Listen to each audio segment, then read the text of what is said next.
I'm filming right now. Hi. Say hi to everybody. Hello, everybody. This is what happens when whoever's filming gets told they need to film something. Hey, sweetheart, would you mind filming a video with me? Yeah, no problem. All right, cool. I'm gonna hand the camera to you, all right? Boom. You good? Yep. All right, come on, you guys. So, you know, everybody always wants to know, like, what do you do? So, come on, I'll show you. Samantha, say hi to everybody. Hi, everybody. Come on, everybody. Poke our heads into the art room here. Hey, you guys, show us what you're working on. Show us the cover. Would you? Jackknife cover. This is our new comic book series, you guys. We're starting. We're going to launch at Blade Show. You guys will see it. It's pretty cool. What do you have over here? Can you show us some of what you've got coming together? Yeah, I've got... Yeah, that's the cover. That's Jackknife flying through the air with a Praetorian in his hand. That's pretty cool, huh? Yeah. A little Haji street there in Egypt. What do we got going on over here? Working on penciling pages to send over to the inker over there. I've got pages 1, 2, 3, and 4. Cool. All right, don't give it away. Come on. So here, right over here, right over here. So you guys, you've been here now. How long you been here now? 2 weeks? 3 weeks? Just 3 weeks? Yeah, 3 weeks. What do you think about this gig? It's the best job I've ever had. Yeah. Okay, cool. No, I did not prompt him to say that. Yeah, hands down. Best, yeah. All right, cool. I've had a lot of jobs too, so. I saw your resume. All right, come on, you guys. Thanks, fellas. So, you guys, you know, like, I think the future of the knife industry is not only taking care of the people who are already in the knife world, but bringing new people in. And so, we're trying this year, as part of our kind of marketing effort, I'm collaborating with a couple other big knife companies and some small knife makers, mostly from America and 1 or 2 from outside the United States, and one of the largest resellers in the country. What we're trying to do is, I've got a screenwriter doing a screenplay for a film that we're going to do called American Blade. That's American made, American Blade, American knife, American Blade, but it's probably going to be called American Blade. We're going to try and get it on Netflix. We've got plenty of connections to do that. And I'm trying to introduce a whole new generation of Americans to the hand tool, the knife hand tool. Come on. You see him over there, he's just going like this. It's so funny to watch him from behind. He's so happy. It's so awesome. The male lady comes and the dog just loses his shit. You see his little bulldog butt from behind. It looks like he's dancing. It's awesome. So, at any given time, there's so much more that goes on than just making knives. For you guys that are hardcore collectors, you're gonna be like, screw Medford, he doesn't grind knives anymore. But there's so much more that has to happen to make this all kind of continue on into the future. So what I've done is I've passed on my skills to the guys here, and then trying to grow new avenues and new areas. You know what I don't want to do is, guys ask me, how come you don't make a knife like this guy or like this company or that company? And Amy's heard me give this answer lots of times. I don't want to get into doing something that somebody else already does really well.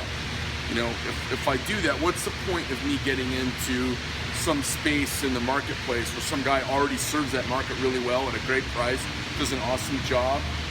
What's the point of me diving into that? I want to go kind of, I think about it a little bit of like the undiscovered country. So what I'm trying to do is I'm trying to create in this old industry that's been mostly outsourced, how can I create new and interesting jobs around it? It's almost $1 billion direct industry, $7 billion of secondary financial impact around the country just from sporting and tactical cutlery, and I want to help grow that number. I'd like to see it. That's numbers according to the American Knife and Tool Institute. I'd like to see it grow because I think the future is about growth, and I think as millennials get in power, and as youngsters who've come up in this really kind of castrated, neutered society that we seem to be promoting, there's less and less daily need or call or experience or exposure to tools and knives. And so I want to be a part of having people maybe embrace that American experience a little bit. Sean, what are you working on over here? You're working on our join or die? Awesome. So, hey, listen, so when you came in to do this, hey, I didn't want you to get over here. So when you came in to do this, came in to work for us, you came in for shipping and receiving, right? Mm-hmm. And it's turned into totally different, it's that and more, right? Yes. So what part of your job is art related at this point? So he came in for a shipping and receiving job. You have a bachelor's degree in creative writing or illustration? In writing and in art. So, and he's got a bachelor's degrees, and he was working in the prison system, and that just steals from their soul, right? And was in the Army. You were in the 10th Mountain, right? And then we got lucky to snag him, and we snagged him into shipping and receiving, and now he's, I got him a really nice computer to do art on. I got him the best software he can possibly get. I took him out to Florida to get this laser from Control Laser, and a little bit of a touch and go getting that going, but it seems like you're settling into it pretty nice. Are you enjoying it anyway? So, and then Sean helped us really conceptualize and get our comic book project started, which is kind of taking on life its own, and I couldn't pull him in, throw him in there and abandon these other areas. So it's one of those unfortunate realities. Once you start getting a toehold in of success in one area, it's hard to pull you into another area. But there's all sorts of opportunities in the future as time goes by. Hey, do you have any thoughts you'd like to throw out there to the people in the knife world? No, hi. Cool, thanks. Thanks, Sean. Thank you. So we're working on really cool, and so like this morning, I met with Sean. It was the first thing he needed out of me today. We met and just went over thematic design elements for knives that I've been talking about. Like I said, hey, we're doing SHOT Show. I want to make sure we get something with an AK-47 and a bayonet on our Arctica, since it's named after a Russian icebreaker. Let's get an AR-15. Let's get an M4 variant on one of the Praetorians. I want to do that Marine Corps series of knives. So, we sit there and consult. Then he pulls some artwork, brings it to me. He says, hey, how do you want this placed? And then, it comes so far. Like yesterday, I was going through looking at Frank Lloyd Wright design, and I was trying to bring Frank Lloyd Wright elements over. And then I picked some stained glass windows, and he goes, and I know everyone's looking at me like I'm crazy, but how's that coming out? It's kind of cool, huh? Yeah. So we're going to take some classic kind of craftsman style stained glass elements and bring them into some design work on the knives. So, that's the kind of stuff that I do a lot of. And then we've got some new models. This morning, I've already spent, a couple of hours working on a new way for us to clean up our pivot holes. So, a polished pivot hole does a lot for the swing of a blade, and we're trying to get our swing better and better and better, and I don't want to do it with bearings. I want to do it with precision. So they naturally lap in, and I'm trying to get that process of lapping in done quicker. So I got this old Sun and Hone, and one of my friends who is just a master grinder, he has kind of helped me come up with some processes, and then we've been setting up a single stroke diamond hone so that we can hone all the blades with a diamond finish on them in the pivot and the shoulder pin. Now, why does that matter? Well, I spent a bunch of time working on this and getting this sorted out. Steven's running them now. But what it matters is we're spending the time to make the process better, to make the product better. And then the other part of it is I don't want the guys in hand assembly holding onto a blade, reaming it, because I think it's dangerous, and we've had guys get cut doing that. So I'm trying to make the workspace safer, trying to make it put out a better product. That's what I do all the time. You ask anybody who's in the knife making business, hey, why don't you just hire twice as many people, you can make twice as many knives, and they'll all laugh at you. It doesn't really work like that. There's so many little finite skill sets, and we're chasing such tight tolerances that it could be a huge challenge. You got to build the talent pool while you're building the capacity.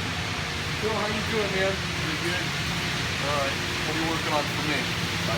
Oh, these are what years? What years?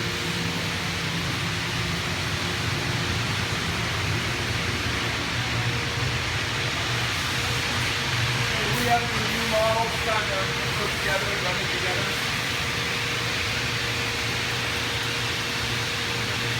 Okay, that's cool. Come on, man.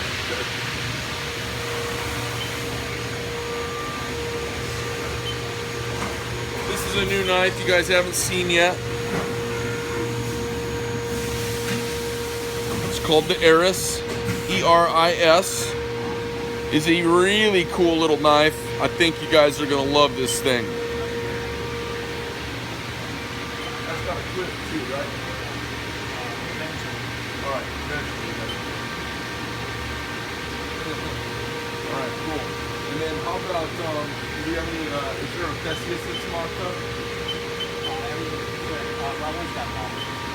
Come on.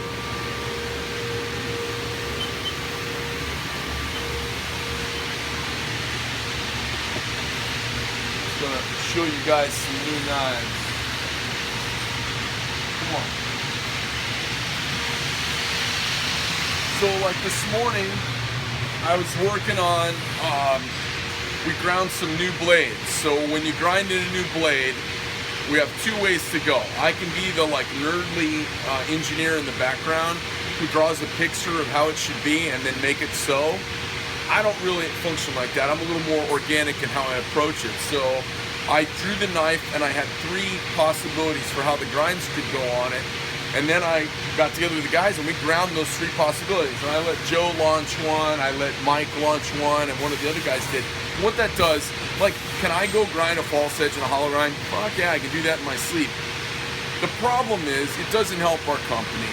See, if Joe gets a chance to be the first human being that ever ground a knife that turns out to be popular, it's a nice feather in his cap, and I don't need that for me. I want to give it to him, and he gets to kind of have that be his baby. And the rest of the years that he's here, he'll remember he launched that knife and ground the first one that came to life.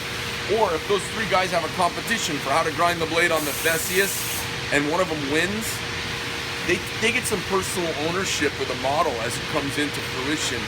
And for me, rather than me being the one who always gets to be the one who always gets to launch, I'm the one who gets to see the baby first. I'm not as selfish about that. I want the guys to enjoy the process because I'm trying to have guys who love being here for years and years and years. I'm trying to make a 100-year company, not a get-rich-quick scheme. Our crate left today yesterday for SHOT Show. Hey, how did that load up, by the way? That crate that you loaded up, no problem? All right, good.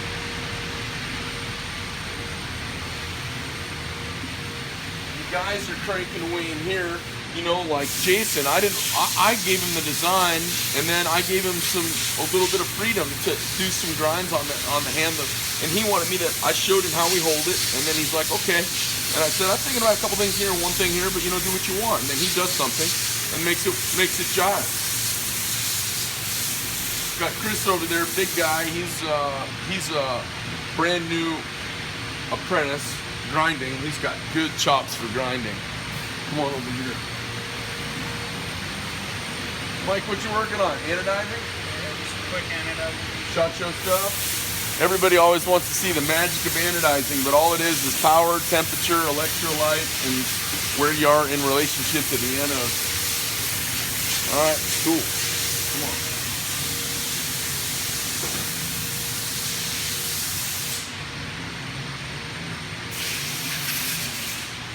Guys are in here cranking away, putting knives together. Come on, you can pan in here. Everybody wave, say hello. Don't cut yourself. Hey, you guys, reaming is almost a thing of the past. It's almost gone. Oh, yeah. This should be the last week you ever ream a knife. Raul, how we doing? Doing well, sir. Not much going on though, right? Not at all. What's your biggest challenge, man? What's the biggest thing we have going on? Getting ready for the show. Let me ask you a question. In the grand scheme of things, how handmade do you say these knives are? Aside from the holes, completely handmade. Aside from the holes, okay, cool. And the holes, that is no small thing, is it? It's not. All right, cool. No, I just thought you have any perspective you could throw at the guys? I can't come up with a wisdom on the fly. I have to sit down and think about it. You got to sit down and think about it. What is the biggest surprise that you have had, or what is the biggest realization that's confronted you having come from super high-end production manufacturing over to our little operation? What's the biggest, like, I don't know, maybe All the handling. I'm used to large level automation, large batches, 10,000 units at a time, something coming off the line every 90 seconds. Right. And how does it work for us? Oh, completely the opposite. Yeah, so what's a batch size typical for us? A sizable one would be somewhere that 60 to 80. Normal would be somewhere that 20 to 50-ish. Pretty small. Yeah, very small. Very, very small. And so we're struggling, like, could we make 1,000 of something? Yes, but we're trying to run lean. We don't want 1,000 parts stacked up. So this is always a balance, right, between optimizing batch size, setup time, and how much is going to sit on the shelf. We got a cool project coming up, you guys. We're going to grind all of our discontinued blanks, and we're bringing them all to Blade Show, and we're going to sell them at a pretty significant discount. So if there are any of the old discontinued items that you really liked, those things are going to be, I don't want them just sitting here collecting dust.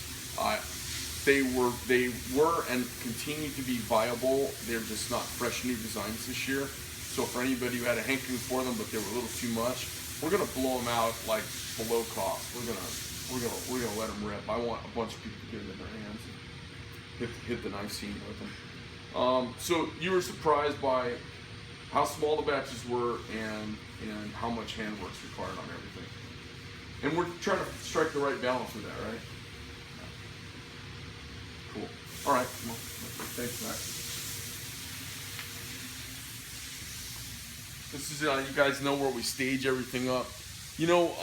It's funny, you guys. Like, we've got, how many people in the company right now, Amy? 23? 23 people in the company. And I have to come up with, we have to carve a way for me to be creative, because I still am like the creative lunatic. We have to carve a way to be creative in this bigger space. And every inch of this space has got a mission to it. And we've got to find a way for me in the middle of all of that to be able to kind of be a mad scientist and come up with new things for next year, next season. So we're showing up to SHOT Show with 3 new folders, which are really cool. I think the Theseus is one of the prettiest knives I've ever made. And then the Unbelay is just a beast of a big knife. I think it'll be our big knife offering for 2017. The Eris, another really, have you seen that one yet, Ames? What was the one you just showed us? The Eris, the little tiny one? Yeah, that's the Eris. Yeah. That's the first time I've seen anything. That's pretty cool, huh? Yeah. I can't wait to see the grind and... Oh, it's sexy. It's got a false grind on top, big main bevel. I'm excited. It's yummy. And then we've got 3 new button lock. We've got a button lock dagger. We've got a button locked knife called the Smooth Criminal. I can't remember what I call the dagger now. Oh! But we've got 3 new button lock designs coming out, and they're going to be... Smooth Criminal? Yeah, I said Smooth Criminal. Oh, you did. Yeah. So we've got a dagger, the Smooth Criminal, and one other one I can't remember the name of now. And those are going to be aluminum chassis, hard anodized. So we're still making everything in-house, but we don't do the coatings really, like hard anodizing or PVD. But we're going to true mil-spec hard anodize it, and it'll be kind of a classic setup. 3/16 sides, 3/16 blade. Sexy knife with a big monster button lock on it. So I've got a lot of cool new things that I'm trying to do. The last 2 years, my creativity has been very much hampered because we've been so busy trying to make knives for everybody. But when you look at the future, it has to be about new stuff and new launches and new ideas. And then the comic book and the film thing, you guys, is really, these are not going to be like it's not a Medford Knife and Tool film. This is really a, I find so much of an industry success is connected to the general public's knowledge of it. I'll give you an example. We were at the safari show and we saw that lion getting shot by an Arab. And the lion jumped up and turned and bit at he just didn't drop dead. It was a fight to the death. And the lion died. and it's got a big mane, and it's the king of the jungle and all that. And I actually was turned off by it, like my little pitter-pat heart from the old days. I said, oh. So I don't know if this is our crowd. And I was feeling really awkward. We went to our booth, and I was kind of like, it threw me for a loop. Yeah. Because we saw this video like 20 feet across right in front of our face coming up an escalator. And so next to me is this guy, Tavi, who's a professional hunter and guide, and he works for this group next to us that does safaris. And they've got, what, like 170,000 acre ranch, and then, what, I thought it was 43. 43,000? Yeah, he was comparing it to others that were much bigger. And then, But still. but they had like 1 point something million acres that. Oh, that may be what it is. Yeah. So, you know, they had a ranch of significant size, Yes. and then this other huge parcel, you know, like, I forget how many hectares he said it was, and it was turned out to be, when I translated, I thought it was 1.4 or 1.7 million acres that they have exclusive rights to hunt. Anyways, long story short, I said, hey, Tavi, you got to explain this to me, because I'm like a pretty right-wing guy, and I'm feeling like saving the lions. And he says, you know, in his South African, he goes, the greenies have ruined it. He goes, we have a saying in Africa. He says, if it pays, it stays. And so what happened, he goes, Craig, he goes, I want you to imagine this. He goes, there's a pride of lions. He says, males don't breed after 7 years of age for the most part. They're not contributing to the pride. After 6 or 7 years, their genetic material doesn't go back into the pride, and they don't hunt. The girls hunt, so they just eat calories and they don't offer anything back. So they set these rules up where you can only get a 7-year-old lion, male lion. So here's what happens. The villagers are trying to grow cattle, and they're trying to have a life. The lion eats the cattle, and the village goes out and kills the lions. And they just indiscriminately kill the lions to get revenge. And then they eat the lions. So what he does is, he says, listen, he goes, I go cut a deal. He goes, some fat cat from America wants to shoot a lion, super cool. He pays his 100 grand, he comes in, and he goes, and then 20 grand of that, I promise to the chief. And then I tell the chief, hey, if they come in and get any of your cattle or kill anybody, don't go kill them, let us take care of it, but your 20 grand's coming. That's more money than the chief's ever seen. So the chief says, okay, we're not going to kill the lions. And the chief would kill the young lion. He would kill the old lion. He'd kill the mating lion. He'd kill the best lion. He doesn't care. They just want to get revenge and not have any more cows get eaten. And the cows were $20. So Tavi cuts a deal with him. And then he gets a permit from the state, $50,000. When the whole thing's over, he maybe makes 10 grand for setting it all up, traveling America, marketing, getting a guy to come there, pay the 100 grand. The guy goes up, and the lines up, they kill the senior lion. The senior lion, he's the old guy, he's not even contributing to the genetic line, and he's just eating calories, which makes them need to go out and eat more and kill cows or whatever they've got to do to find a way to eat. So he culls the herd, but what he does is he gets the weak link, the least contributing member of the herd, off the rolls. And now the land that they're on doesn't have to sustain the bigger group, and the group that's there is super healthy. That's pretty amazing. And what ends up happening is, so the American fat cat gets the pelt for his office. The chief doesn't kill indiscriminately the best animals in the pride. The state makes money. The government gets its tax, and people get employed along the way. He says it's basically their oil. And, you know, after hearing about it, and I said, okay, well, what about elephants? Because, like, yeah, you don't want to kill them now. So here's his take on elephants. Since they don't all watch the Jungle Book over there, they don't think of lions and elephants as the kings and the things that magical beasts of the jungle. They're not personified like us Westerners are. So he said, your Hollywood greenies and your lefties in your country, they make it illegal to bring tusks in. So now, a bull elephant with tusks, which used to maybe get $1 million, I don't know what the number is. He goes, now it gets 20 grand. Because who's going to pay $1 million to go kill an elephant? They can't take the pelt, they can't take the tusks, they can't bring it back to the United States, they can't have it taxidermied up and put in the front of their business. Now, we all find this distasteful, but here's the thing. The Africans, the way they see elephants is giant pests.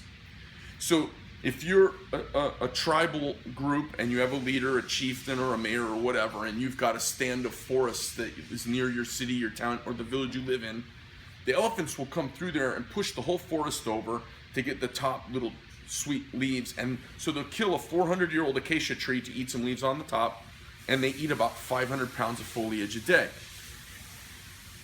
He said their land was actually, according to all biologists, set up to cover about 18 animals. He has 180 elephants that he has to shepherd. So they're at 10 times their land's capacity because the greenies won't let them kill elephants. But the elephants do the most damage. So what they'll do is they'll go through and they'll push over a whole forest. They eat the sweet leaves off the top, and these 400-year-old stands of acacia trees are all gone. And around each one of them, the little micro goes away, the little microcosm, little squirrels and chipmunks and all the shit that's going on in there, and the monkeys. And then the villagers come and they kill the elephants, and then the forest is gone, and then the little microcosm or the little micro biology around each is dead also. So basically, he's like, look, we need to kill elephants. We need to kill them. And then he said, and here's the reality, Greg. He said South Africa in 1963 had 500,000 registered game animals. As soon as they privatized ownership of the animals, meaning whichever land the animals are on, that landowner owns those animals. There is currently now 22 million elephants in Africa. 22 million game animals registered in South Africa. And they are the ones who are populating and repopulating the rest of Africa, and the Texas game ranches and all the places around the world that have exotics. They're all coming out of South Africa. So, you know, it's funny that when you don't know about something, you have this vision that can be like from your heart or your gut instinct or a perception, or you read it in a forum or you read it in a comment on YouTube, and that ends up being your awareness of it. But if you expand your awareness to kind of know, even just cursory, understand a little bit about it, all of a sudden, the attitude, you know, I was like, geez, man, so you mean if I go over and kill an elephant, I'm going to help a village and I'm going to save the foliage so that the monkeys can live there and the lion probably, and like, circle of life, baby, Kuna Matata. I'm like, get me a club. I'll come over, I'll club some lions, we'll club some elephants in the head, let's get it done. And 2 minutes before that, my little pitter-patter heart, you know, I was feeling all horrible about it. Amy's laughing. Anyways, Mike, you gonna go to Africa to kill an elephant? I want to. Here's the best line of Safari. Best line of Safari. This old guy sitting at the table says to us, he goes, oh, that animal, I forget what it was. It was some kooky name of an African animal. It was some sort of an antelope, an eland or ibis. It was something. Yeah. And he goes, oh, I just love those. I just want to kill one. Yeah. I love those and I just want to kill one. And we were kind of like, it was a little jarring, you know what I mean?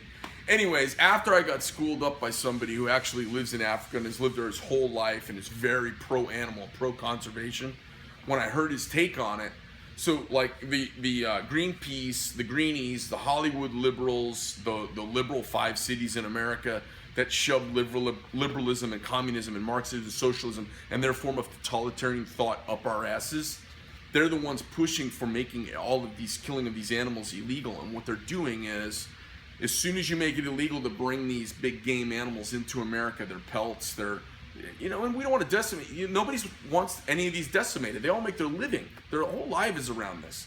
But as soon as they make it illegal to have, then there's no money in it, and then the villagers just go out and kill them and eat them. I mean, that was the takeaway from it. Yeah. Like, he's like, yeah, we have thousands of elephants. So many elephants, it's crazy. They'll destroy whole parts of Africa. There's nothing we can do about it. And everyone's worried about poaching. Well, they're worried about poaching rhinos and rare things. I get it. But the poaching is not the big problem. The big problem is that as soon as the animals are valueless, somebody's got to pay to upkeep them all. And land's got to sustain them, and they require huge resources. And as soon as Americans pull their money out of it because they don't like their countrymen bringing the prizes back, it undermines the whole thing. Well, we've got the same thing going on in the knife business in a lot of ways. People don't understand what it takes to sustain the knife business and a knife company. So the reset that's happened in the American consciousness for the production level of Asian import knife, that sets everyone's expectations at a level. And then when you come in over that level, certain makers, myself included, we come in and people go, what? You say, well, here's what it takes to do that. Here's how many people it takes to do that. Here's what's required to do that. Here's how you got to pay for everybody. And you know, and we all want to treat our folks nice and have a clean work environment and have a safe work environment.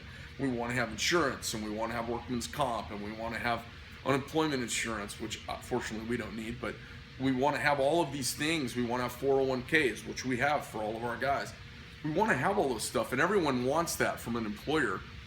But the thing is, all that stuff translates into the cost of a product.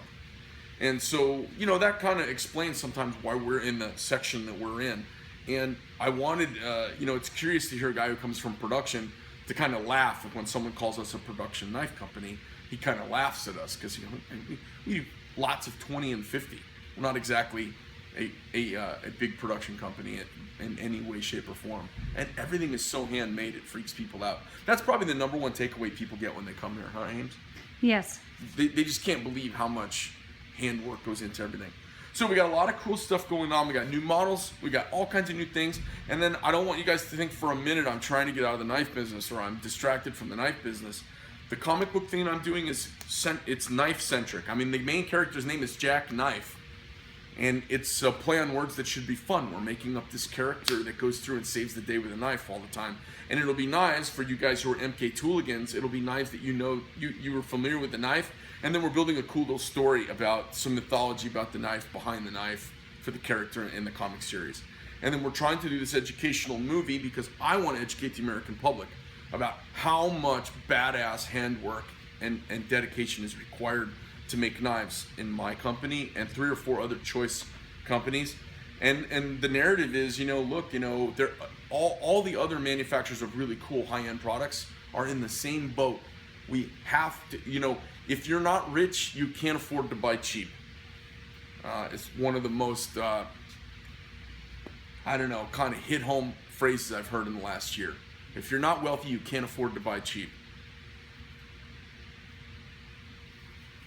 Cool. Anyways, those are my thoughts for the day. That's a long rant. Amy, you got anything you want to add? No, just come see us at Chacho if you can. Come see us at Chacho. And what's our booth again? 2814. We're at 2814, so that's in the big room upstairs. We're in the downstairs of the big room. So Chacho's got all these different rooms and ballrooms and all that. But the main room, we're downstairs there. We're right next to Dillon Precision. Come in the main door, walk 10 feet, turn to the right, and you'll see our big banner. You're going to see our new Jack knife. Our whole thing this year is every man should be a man of steel. The greatest generation carried knives, and you should too.